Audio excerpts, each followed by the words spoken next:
প্রতিষ্ঠার 2 দশক পর প্রথমবার জগন্নাথ বিশ্ববিদ্যালয় শিক্ষার্থী সংসদ নির্বাচন।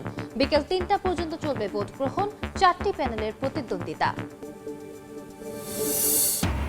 বাংলাদেশের আসন্ন নির্বাচনে সহযোগিতা অব্যাহত রাখার ঘোষণা জাতিসংঘের। পর্যবেক্ষক না পাঠালেও প্রয়োজন মতো কারিগরি সহায়তা দেওয়ার প্রতিশ্রুতি। পদত্যাগকারীদের দলে ফেরানোর চেষ্টায় এনসিপি। জামায়াতের সঙ্গে সমঝোতা নির্বাচনী কৌশল আদর্শিক নয় বলছেন নেতারা। কিছু আসনে জোট নেতাদের অসন্তোষের মুখে পড়ার অভিযোগ। গ্যাস বিলও দিতেছি, আবার এদিক দিয়ে আমরা কষ্টও করতেছি। কেন আমরা এই কষ্টটা করব? আগে ছিল 1300-1400, এখন হচ্ছে 2000 টাকা, তাও পাওয়া যায় না। শীতে রাজধানীতে তীব্র গ্যাস সংকট, কোথাও মেলে মাত্র 1 ঘন্টা। এলপিজির দাম নিয়েও নৈরাজ্য, ক্ষুব্ধ নগরবাসী। শিল্প কারখানায় নিশ্চিতের পর দেয়া হয় আবাসিকের দাবি তিতাসের। এবং নিউ ইয়র্কের আদালতে নিজেকে নির্দোষ দাবি মাদুরোর। পরবর্তী শুনানি 17 মার্চ। ভেনেজুয়েলার অন্তর্বর্তী প্রেসিডেন্ট হিসেবে দেলসি রদ্রিগেজের শপথ।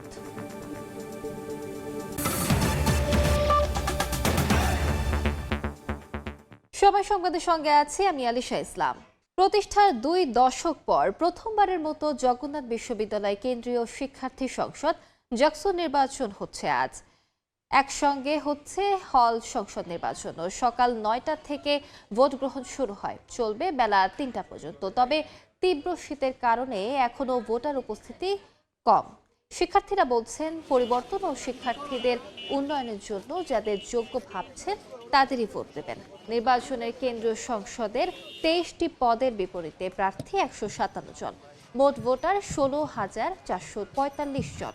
নির্বাচনে ছাত্রদল ও ছাত্র অধিকার, ছাত্র শিবির, বামপন্থী দল ও জাতীয় ছাত্র শক্তি সমর্থিত 4টি প্যানেলের প্রতিদ্বন্দ্বিতা হওয়ার কথা রয়েছে। এর আগে নানা কারণে 3 দফা স্থগিত হয় জাকসু নির্বাচনের ভোট গ্রহণের তারিখ। আমাদের প্রতীক্ষিত ভোট এটি।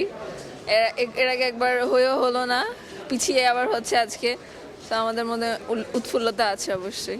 এখন পর্যন্ত আমরা আন্তরিকতা দেখতে পাচ্ছি, তবে আমরা এখনো শঙ্কামুক্ত না। তবে আমরা আমাদের জায়গা থেকে আচরণবিধি রেখেই সর্বোচ্চটুকু এফোর্ট দেব শিক্ষার্থীরা যাতে তাদের সঠিক জায়গায় ম্যান্ডেটটা দেয়। এখন পর্যন্ত পরিবেশ আমাদের কাছে ভালোই মনে হচ্ছে আর কি, সব মিলে। তবে আমরা প্রশাসনের কাছে প্রত্যাশা করি যে এই পরিবেশটা যাতে ভোট গ্রহণ শেষ পর্যন্ত এবং ভোট গণনা পর্যন্ত যাতে এই অবস্থানটা বিরাজমান রাখতে পারে। জগন্নাথ বিশ্ববিদ্যালয়ে আছেন সহকর্মী সাবধানী প্রত্যয়। সরাসরি চলে যাচ্ছি তার কাছে। প্রত্যয়, দীর্ঘ 2 দশক পর জগন্নাথ বিশ্ববিদ্যালয় কেন্দ্রীয় শিক্ষার্থী সংসদের নির্বাচনের ভোট গ্রহণ শুরু হয়েছে এবং ভোট গ্রহণ কিন্তু চলছে। আমরা দেখছি 8:30টায় ভোট গ্রহণ শুরু হওয়ার কথা থাকলেও 9টায় ভোট গ্রহণ শুরু হয় এবং আমরা দেখতে পাচ্ছি সময় যত গড়াচ্ছে তীব্র শীত এবং কুয়াশাকে উপেক্ষা করে সাধারণ শিক্ষার্থীদের ভিড় কিন্তু বাড়ছে। ভোটাররা আসছেন দলে দলে, তাদের মধ্যে একটা উৎসবমুখর পরিবেশ আমরা দেখতে পাচ্ছি, তাদের মধ্যে উদ্দীপনা কাজ করছে। আমরা ভোটারদের সঙ্গে কথা বলেছিলাম, ভোটাররা আমাদেরকে জানাচ্ছিলেন যে এর আগে 30 ডিসেম্বর নির্বাচনটি অনুষ্ঠিত হওয়ার কথা থাকলেও বেগম খালেদা জিয়ার মৃত্যুর কারণে সেই নির্বাচনটিকে পিছিয়ে আজ নিয়ে আসা হয় এবং তার আগেও শিক্ষার্থীদের মধ্যে এই নির্বাচনটি নিয়ে উদ্দীপনা ছিল। আজও তারা খুবই উৎসাহিত। শিক্ষার্থীরা জানাচ্ছিলেন যে যারা তাদের সঙ্গে কাজ করবে, যারা তাদের হয়ে প্রশাসনের সঙ্গে লড়তে পারবেন তাদেরকেই তারা ভোট দেবেন। এর আগেও বহুবার জাকসু নির্বাচনের জন্য তারা আন্দোলন করেছিলেন। সেই দীর্ঘ আন্দোলনের পর তাদের এই যে সেই দাবি, তাদের সেই প্রাণের জাকসু, সেটি আজ অনুষ্ঠিত হচ্ছে। এজন্য তারা বড়ই আনন্দিত। এটি আমাদেরকে জানিয়েছেন সাধারণ ভোটাররা। কিছুক্ষণ আগেই ভোট প্রদান করেছেন এখানে ছাত্রদল এবং ছাত্র অধিকার পরিষদ সমর্থিত যে প্যানেল ঐক্যবদ্ধ নির্ভীক জবিয়ান প্যানেলের ভিপি পদপ্রার্থী AKM রাকিব, তিনি কিন্তু ভোট প্রদান করেছেন কিছুক্ষণ আগেই। আমরা দেখেছি। আমরা এই মুহূর্তে রয়েছি একটি ভোট কেন্দ্রের কাছে, সেটি মার্কেটিং ডিপার্টমেন্টের ভোট কেন্দ্র এবং মার্কেটিং ডিপার্টমেন্টের এখানে শহীদ সাজিদ ভবন, সেখানে মার্কেটিং বিভাগের শিক্ষার্থীরা ভোট দিচ্ছেন এবং একই সঙ্গে আমরা দেখতে পাচ্ছি যে নারী ভোটারদের উপস্থিতি কিন্তু তুলনামূলকভাবে চোখে পড়ার মতো। এবং এছাড়া বিভিন্ন ডিপার্টমেন্টগুলোতে যারা ভোট দিতে আসছেন তারা জানাচ্ছেন যে সময় যত গড়াবে, শীতের প্রভাব যদি কিছুটা কমে যায়, তখন ভোটারদের উপস্থিতি আরও বাড়বে, এমনটা কিন্তু প্রার্থীরা প্রত্যাশা করছেন। জগন্নাথ বিশ্ববিদ্যালয় থেকে এই ছিল আমার কাছে সবশেষ। সরাসরি যুক্ত ছিলাম জগন্নাথ বিশ্ববিদ্যালয়। বাংলাদেশের আসন্ন নির্বাচন মত প্রকাশের স্বাধীনতা ও জনগণের জন্য সহযোগিতা অব্যাহত রাখার কথা জানিয়েছে জাতিসংঘ। সোমবার সদর দফতরে সময় সংবাদের এক প্রশ্নের জবাবে জাতিসংঘের মহাসচিব অ্যান্তোনিও গুতেরেসের মুখপাত্র স্টিফেন ডুজারিক বলেন, নির্বাচনে কোনো পর্যবেক্ষক পাঠাবে না জাতিসংঘ, তবে প্রয়োজন মতো কারিগরি সহায়তা দেয়া হবে। নিউ ইয়র্ক থেকে হাসনুজ্জামান Shakir report.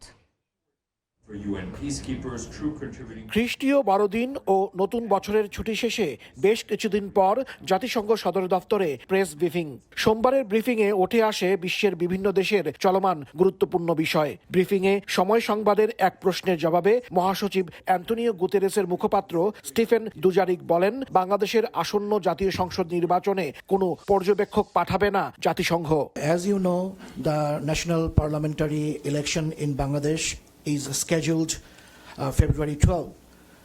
Will the United Nations send any observer to this election? No, so we do not, the UN itself doesn't send observers unless there is a mandate from the General Assembly or the Security Council, so that's no longer something that we do. I can check for you whether the UN country office is offering any technical support. Bangladesh Nationalist Party, BNP's acting chairman Tarek Rahman 17 বছর পর বিএনপির ভারপ্রাপ্ত chairman Tarique রহমানের স্বদেশ প্রত্যাবর্তন গণতন্ত্রে উত্তরণের পথে গুরুত্বপূর্ণ কিনা জানতে চাইলে মহাসচিবের মুখপাত্র সরাসরি জবাব না দিয়ে বলেন, নির্বাচনে বাংলাদেশের জনগণের পাশে থাকবে জাতিসংঘ। We'll support in any way we can elections and the free expression by the Bangladeshi people of their political vision for their country. Press ব্রিফিংয়ে ভেনেজুয়েলায় মার্কিন বিশেষ বাহিনীর অভিযান, ইরানে বিক্ষোভ ও ফিলিস্তিনের গাজায় ইসরায়েলি বাহিনীর আগ্রাসনের বিষয়ে জাতিসংঘের বক্তব্য তুলে ধরেন দুজারিক। জাতিসংঘ বিএনপি চেয়ারপারসন বেগম খালেদা জিয়ার মৃত্যুতে শোক ও সমবেদনা জানিয়েছে উল্লেখ করেন মুখপাত্র। বলেন, আগামী নির্বাচন মত প্রকাশের স্বাধীনতা বজায় রাখা সহ বাংলাদেশের জনগণের জন্য সব ধরনের সহযোগিতা অব্যাহত থাকবে। হাসানুজ্জামান সাকি, সময় সংবাদ, জাতিসংঘ সদর দপ্তর, নিউ ইয়র্ক। কিছু আসনে সহযোগিতা পেলেও বেশ কয়েকটি আসনে এনসিপিকে আসন ছেড়ে দেওয়ার কারণে অসন্তোষ রয়েছে জামায়াতের প্রার্থী সমর্থকদের, বলছেন যুগ্ম আহ্বায়ক সরওয়ার তুষার। জোটবদ্ধ হলেও সমঝোতার ভিত্তিতে পাওয়া আসনগুলোতে এনসিপির বের হয়ে আসা কঠিন হবে এমন মত বিশ্লেষকদের। এদিকে এনসিপি জামায়াতের মধ্যে আদর্শিক নয়, নির্বাচনী জোট হয়েছে এমন মন্তব্য করে দল থেকে পদত্যাগকারীদের দলে ফিরিয়ে আনার চেষ্টার ইঙ্গিত দিলেন দলের সদস্য সচিব আক্তার হোসেন। জামাতে ইসলামী এবং তাদের যে সমমনা 8 দল রয়েছে, এই সমমনা 8 দলের সাথে আমরা একত্রে নির্বাচনে অংশগ্রহণ করব বলে আমরা সিদ্ধান্ত নিয়েছি। নানা আলোচনা সমালোচনার পর গত 28শে ডিসেম্বর জামায়াতের সঙ্গে জোট করার ঘোষণা দেয় জাতীয় নাগরিক পার্টি এনসিপি। যদিও এই সিদ্ধান্তে এনসিপির আদর্শিক বিচ্যুতি হয়েছে অভিযোগ তুলে পদত্যাগ করেন তাসনিম জারা, তাসনুভা জাবিন, মুশফিকুস সালেহীন সহ বেশ কয়েকজন কেন্দ্রীয় নেতা। তবে জামায়াত এনসিপির জোটকে নির্বাচনী কৌশল বলছেন রাজনৈতিক বিশ্লেষকরা। তাদের মতে ভিন্ন মতাদর্শ থাকলেও একসঙ্গে কাজ করতে পারবে দুই দল। তবে জোটের আসন সমঝোতা কতটা সুফল দেবে এনসিপিকে তা নিয়ে রয়েছে সংশয়। তারা তো বিষয়টা ক্লিয়ার করেছে যে এটা একটা নির্বাচনী জোট। যদি সরকার গঠনের মতো অবস্থায় যায় সেটা অন্য হিসাব, কিন্তু যদি বিরোধী দলে থাকে তাহলে তো সমস্যা নাই। এনসিপির অবস্থানে থেকে কাজ করবে, জামাতের অবস্থানে থেকে কাজ করবে। 30টা সিটে তাদেরকে দেওয়া হচ্ছে, সেখানে তার জামাত তো একা না, বিএনপিও তো থাকবে। বিষয়টা অত ইজি না। এনসিপির ভোট বেজ অত স্ট্রং না, 3-4%-এর বেশি তাদের ভোটই নাই। ভোটের মাঠে অসহযোগিতার অভিযোগ তুলে এনসিপির যুগ্ম আহ্বায়ক সারওয়ার তুষার বলেন, কিছু আসনে জামায়াত সহযোগিতা করলেও অনেক জায়গায় জোটের নেতাদের মধ্যে রয়েছে অসন্তোষ। তাই দ্রুত আসন চূড়ান্তের আহ্বান নরসিংদী 2 আসন থেকে মনোনয়ন প্রত্যাশী এনসিপির এই শীর্ষ নেতার। গত 70 বছরের ইতিহাসে অনেকগুলো পর্বে পরস্পর বিপরীতধর্মী মতাদর্শিক দলগুলো কিন্তু নির্বাচনী অ্যালায়েন্স করেছে। এটা আমাদের স্বাধীনতার পূর্বেও আছে, স্বাধীনতার পরেও আছে। এখনো তো আনুষ্ঠানিক ঘোষণা আসে নাই। কিছু কিছু আসনে আমরা দেখতে পাচ্ছি যে জামায়াত ইসলাম নিজ উদ্যোগেই সেখানে তাদের প্রার্থী বসিয়ে দিয়েছে এবং আমাদের প্রার্থীদেরকে সহযোগিতা করছে। কিন্তু এটা সব আসনের বাস্তবতা না এই মুহূর্তে। অনেক আসনে এখনো জামায়াত ইসলামের প্রার্থীরা যেখানে মোটামুটি নিশ্চিত বা বোঝা যাচ্ছে যে ওখানে আমাদের প্রার্থীরাই পাবেন, সেখানে জামায়াত ইসলামের প্রার্থীরা এখনো মাঠে সক্রিয় আছে। তাদের নেতাকর্মীরা কোনো কোনো ক্ষেত্রে এটা মেনে নিতে পারছে না যে নতুন প্রার্থী এখানে আসবে। আবার অ্যাট দ্য সেম টাইম তারা এটাও বলছেন যে যদি চূড়ান্ত সিদ্ধান্ত আসে তাহলে আমরা জোটের প্রার্থীকে সর্বাত্মক সহযোগিতা করব। এদিকে পদত্যাগ করা নেতাকর্মীদের চিঠি গ্রহণ করা হয়নি মন্তব্য করে রোববার সংবাদ সম্মেলনে এনসিপির সদস্য সচিব আক্তার হোসেন জানান, তাদের দলে ফিরিয়ে আনার চেষ্টা চলছে। যারা পদত্যাগ করেছেন আমাদের কাছে তাদের পদত্যাগের পত্রটা জমা দিয়েছেন এবং আমরা এখনো পর্যন্ত অফিসিয়ালি সেটা গ্রহণও করি নাই। তাদের সঙ্গে আমাদের আলাপ আলোচনা চলছে এবং আমরা মনে করি যে আমরা একটা সুষ্ঠু সমাধানে আমরা পৌঁছাতে পারবো। শীঘ্রই 11 দলীয় জোটের পক্ষ থেকে চূড়ান্ত প্রার্থী তালিকা ঘোষণা করা হবে বলেও জানান এনসিপির এই শীর্ষ নেতা। আমরা খুব অল্প সময়ের মধ্যেই একটা চূড়ান্ত সিদ্ধান্তে আমরা উপনীত হব এবং সে সময়টাতে আপনারা জানতে পারবেন যে ঠিক কতটি আসনে। শাবাব ওয়াসি, সময় সংবাদ, ঢাকা। শীত এলেই রাজধানীতে তীব্র হয় গ্যাস সংকট, ব্যতিক্রম হয়নি এবারও। বাসিন্দাদের অভিযোগ, প্রতিদিন 1 ঘন্টা পাওয়া যায় গ্যাস, তাও গভীর রাতে। সংকটের দীর্ঘস্থায়ী সমাধান চান ভুক্তভোগীরা। তিতাস বলছে, অর্থনৈতিক অগ্রাধিকার বিবেচনায় আগে শিল্প, বিদ্যুৎ ও সার কারখানায় সরবরাহ নিশ্চিত করে আবাসিকে দেয়া হচ্ছে গ্যাস। রান্নার সব প্রস্তুতি নিয়ে চুলা জ্বালানোর নিরন্তর চেষ্টায় গৃহবধূ জুলিয়ানা গোমেজ। তবে গ্যাসের যেন আরই নগরবাসীর, বহু সাধনায়ও দেখা মেলে না অগ্নিশিখার। গ্যাসের সমস্যার জন্য এখন দুপুরে কোনো গেস্ট বাসায় অ্যালাউ করি না। এমন চিত্র রাজধানীর মগবাজার, হাতিরপুল, সেন্ট্রাল রোড, কাঁঠালবাগান সহ বিভিন্ন এলাকার। গ্যাস বিলও দিতেছি, আবার এদিক দিয়ে আমরা কষ্টও করতেছি। কেন আমরা এই কষ্টটা করব?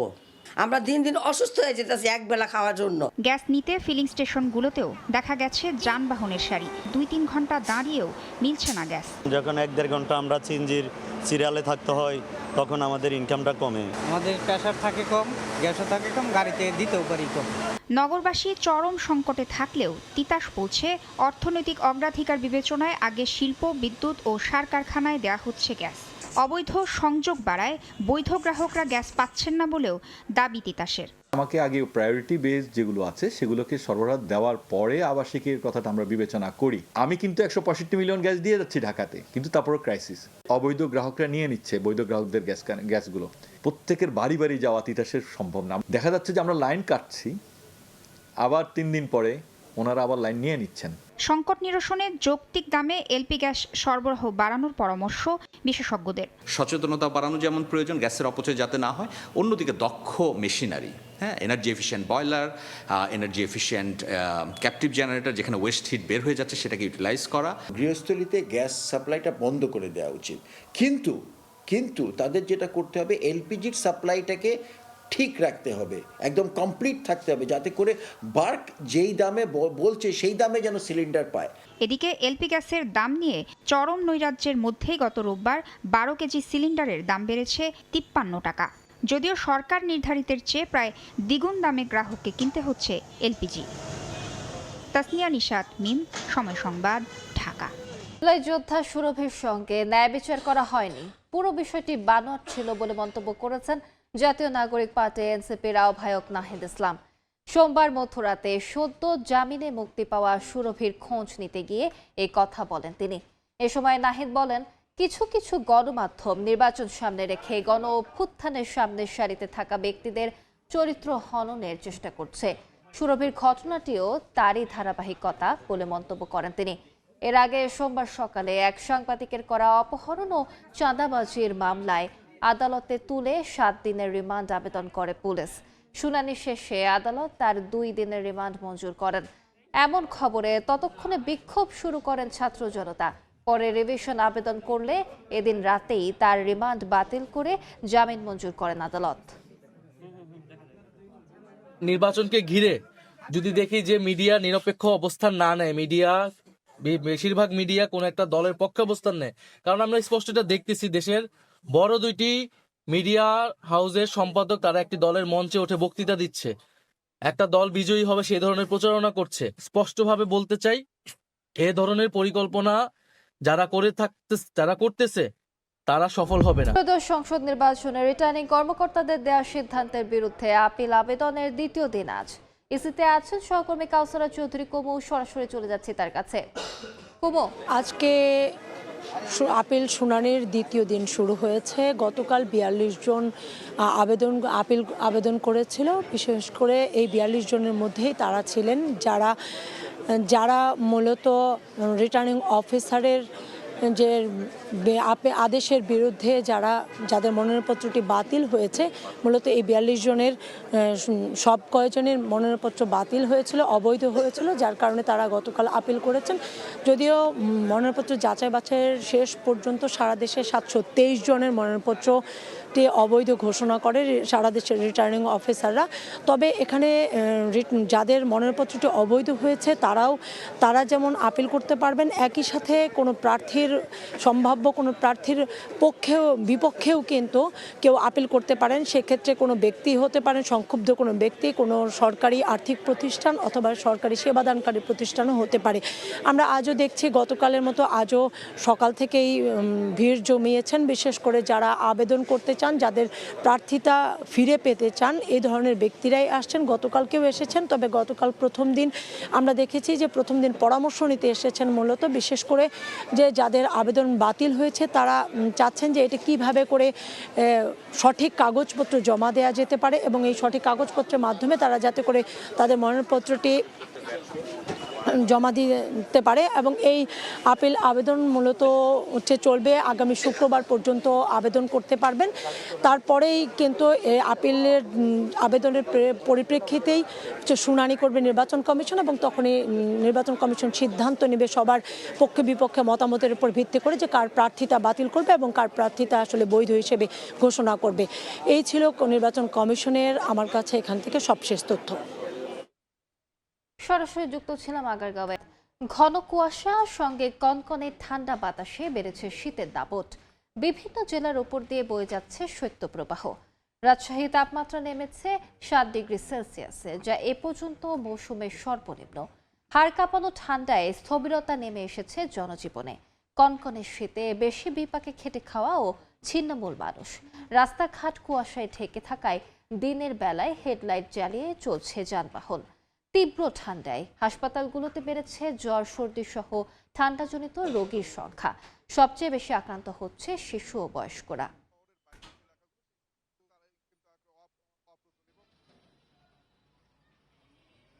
দেশের বাইরের খবর। যুক্তরাষ্ট্রের নিউ ইয়র্কে ম্যানহাটনের আদালতে নিজেকে নির্দোষ দাবি করলেন মাদুরো। একই সঙ্গে নিজেকে ভেনেজুয়েলার বর্তমান প্রেসিডেন্টও দাবি করেন তিনি। পরবর্তী শুনানি আগামী 17 মার্চ। এদিকে শুনানি চলাকালে আদালতের বাইরে মাদুরো ও ট্রাম্পের পক্ষে পাল্টাপাল্টি বিক্ষোভ করেন সমর্থকরা। নিউ ইয়র্ক থেকে বিস্তারিত জানাচ্ছেন হাসানুজ্জামান জাকির। ভেনেজুয়েলার প্রেসিডেন্ট নিকোলাস মাদুরো ও তার স্ত্রীকে সোমবার স্থানীয় সময় দুপুরে কারা পোশাকে নিউ ইয়র্কের ম্যানহাটনের আদালতে তোলে মার্কিন প্রশাসন। আদালতে প্রথম হাজিরায় নিজেদের নির্দোষ দাবি করেন মাদুরো ও তার স্ত্রী। মাদুরো বলেন তিনি এখনও ভেনেজুয়েলার প্রেসিডেন্ট এবং একজন সৎ ব্যক্তি। তার বিরুদ্ধে মাদক চোরাচালান, ষড়যন্ত্র সহ মোট 4টি অভিযোগ রয়েছে। আদালতের বিভিন্ন সূত্র মতে জানা গেছে এখনই জামিনের আবেদন করবেন না প্রেসিডেন্ট ও তার স্ত্রী। এর মধ্য দিয়ে শেষ হলো মাদুরোর প্রথম শুনানি। পরবর্তী শুনানির দিন ধার্য করা হয়েছে আগামী 17 মার্চ। শুনানি শেষে মাদুরোকে এই আদালত থেকে হেলিকপ্টারে করে ব্রুকলিনের বন্দি শিবির মেট্রোপলিটন ডিটেনশন সেন্টারে নিয়ে যাওয়া হয়। এখন আইনি প্রক্রিয়া শেষে কবে ও কি রায় হয় তা সময়ই বলে দেবে। স্থানীয় সময় সোমবার সন্ধ্যায় ভেনেজুয়েলার সামগ্রিক ইস্যু নিয়ে মার্কিন গুরুত্বপূর্ণ কিছু আইন প্রণেতার সঙ্গে বৈঠক করেছে ট্রাম্প প্রশাসন। বৈঠকে সার্বিক পরিস্থিতি ও ট্রাম্পের ভবিষ্যৎ পরিকল্পনা নিয়ে আলোচনা হয়। হাসানুজ্জামান সাকি, সময় সংবাদ, নিউ ইয়র্ক, যুক্তরাষ্ট্র। খেলার খবর। ভারতের নোংরা রাজনীতির শিকার মুস্তাফিজুর রহমান। তাকে কলকাতা নাইট রাইডার্স থেকে বাদ দেয় এমন মন্তব্য কলকাতার সাধারণ ক্রিকেট প্রেমীদের। বিষয়টি নিয়ে ক্ষোভ প্রকাশ করে তারা বলেন, রাজনীতিকে খেলার মাঠে নামিয়ে এনে ক্রিকেটকেই ছোট করা হচ্ছে। কলকাতা থেকে বিস্তারিত জানাচ্ছেন সুব্রত আচার্য, ছবি তুলেছেন বিশ্বজিৎ দাস। এমন সিদ্ধান্ত শুধু একজন ক্রিকেটারকে ঘিরেই নয়, বরং প্রশ্ন তুলে দিচ্ছে কলকাতার ক্রীড়া ঐতিহ্য নিয়েও। কারণ কলকাতা শুধু রাজনৈতিক আন্দোলনের শহর নয়, এই শহর খেলার শহরও। এই শহরের রক্তে মিশে রয়েছে ফুটবল আর ক্রিকেটের আবেগ। আর সেই আবেগের সবচেয়ে বড় ঠিকানা ইডেন গার্ডেন্স। বিশ্বের অন্যতম ঐতিহাসিক এই মাঠকে ক্রিকেটের নন্দনকানন বলেই চেনেন সমর্থকরা, যেখানে ম্যাচ মানে শুধু খেলা নয়, মানে সার্বজনীন উৎসবও। গ্যালারির গর্জনে কেঁপে ওঠা গোটা সিটি অব জয় কলকাতা। সেই গর্জন শোনার প্রতীক্ষায় যারা প্রহর গুনছেন নিজের শহর কেকেআরের হয়ে গলা ফাটাবেন বলে গলায় শান দিচ্ছিলেন, আজ তারা অনেকটাই হতাশায় মুহ্যমান। কলকাতার মতো এক ধর্মনিরপেক্ষ শহরে মুস্তাফিজকে নিয়ে এমন রাজনীতি হতে দেখে ক্ষুব্ধ শহরের সাধারণ ক্রিকেট প্রেমীরা।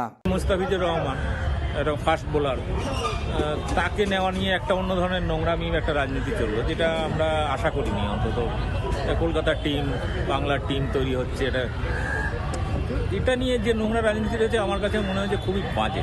খেলাধুলাটা আমরা কি বলি, রাজনৈতিক থেকে দূরে রাখো, তাই না?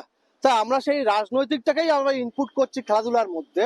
আমার মনে হয় দু দেশেরই এই কূটনৈতিক স্তরে যাই হোক না কেন, খেলাধুলার অন্তত প্রভাবটা যাতে না পড়ে। কেকেআর কলকাতাবাসীর কাছে শুধু একটি ক্রিকেটের দল নয়, কলকাতার আবেগের প্রতীকও। ফলে মুস্তাফিজুর রহমানকে বাদ দিয়ে যে বিতর্কে এই শহর ও তাদের প্রিয় দলকে জড়ানো হলো, সেই প্রশ্নের উত্তরই খুঁজছেন কলকাতাবাসী। এটা আগে থেকে মোটামুটি বোঝা গিয়েছিল যে মুস্তাফিজুরকে যদি বিসিসিআই আইপিএল খেলতে না দেয় বাংলাদেশের কোনো প্লেয়ারকে, তাহলে ওরাও একটা এরকম কিছু স্টেপ নেবে, এটা ভাবা হয়েছিল ওদের দিক থেকে। হয়তো ওরা ঠিক আছে, বাট এটা তো একটা রাজনৈতিক ব্যাপার হয়ে গেছে। এখন ক্রিকেটটা এখন পুরোপুরি রাজনৈতিক ঢুকে গেছে। হিন্দু মুসলিম সব এক, আমরা সব এক মানি। খ্রিস্টানও থাকছে, হিন্দু থাকছে, মুসলিম থাকছে। এখানে সিকিউরিটি অনেক ভালো, মানে আপনি বাইরে থেকে হলেও আপনাকে খুব সাপোর্ট করে। আমি তো দেখেছি সিকিউরিটি এখানকার ইন্ডিয়ার সিকিউরিটি সবচেয়ে বেস্ট। আইপিএল এর আসছে মৌসুমে ইডেন গার্ডেন্সে মোট 7টি ম্যাচ আয়োজনের কথা রয়েছে। ইতিমধ্যে এই ম্যাচগুলোর কয়েক হাজার টিকিট অনলাইনে আগাম বিক্রিও হয়ে গিয়েছে, যাদের অনেকেই ম্যাচ টিকিট সংগ্রহ করেছেন মাঠে বসে মুস্তাফিজুর রহমানের খেলা দেখবেন বলে। সুব্রত আচার্য, সময় সংবাদ, কলকাতা। এই পর্যায়ে শীর্ষ সংবাদগুলো জানিয়ে দিচ্ছি আরেকবার। প্রতিষ্ঠার 2 দশক পর প্রথমবার জগন্নাথ বিশ্ববিদ্যালয় শিক্ষার্থী সংসদ নির্বাচন। বিকেল 3টা পর্যন্ত চলবে ভোট গ্রহণ, 4টি প্যানেলের প্রতিদ্বন্দ্বিতা। বাংলাদেশের আসন্ন নির্বাচনে সহযোগিতা অব্যাহত রাখার ঘোষণা জাতিসংঘের। পর্যবেক্ষক না পাঠালেও প্রয়োজন মতো কারিগরি সহায়তা দেওয়ার প্রতিশ্রুতি। এবং পদত্যাগকারীদের দলে ফেরানোর চেষ্টায় এনসিপি। জামায়াতের সঙ্গে সমঝোতা নির্বাচনী কৌশল আদর্শিক নয় বলছেন নেতারা। কিছু আসনে জোট নেতাদের অসন্তোষের মুখে পড়ার অভিযোগ। এ ছিল সকাল 10টার সময় সংবাদে। এ সময় বাণিজ্যের সঙ্গে থাকবেন ফরহাদুর রহমান। ধন্যবাদ আলিশা। এ সময়ের বাণিজ্য নিয়ে আসছি কিছুক্ষণ পর, সঙ্গে থাকুন সময়ের।